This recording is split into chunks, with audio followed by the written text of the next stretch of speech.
Hello, today I'm going to show you what are you going to do or you can do with a not full completed empty base coat or one component clear coat can.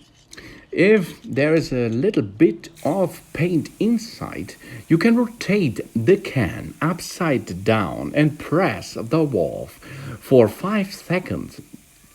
For example, 5 until 7 seconds, and then you can dock the cover again back in position and storage this can for using it again in 1 or 2 weeks.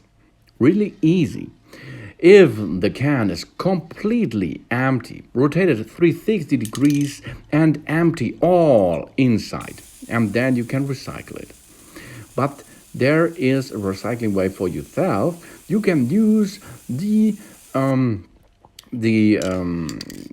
coat inside for the next time. Easy as shown. Thanks for watching. Please subscribe me, give a positive feedback, and see you next time again. Soon.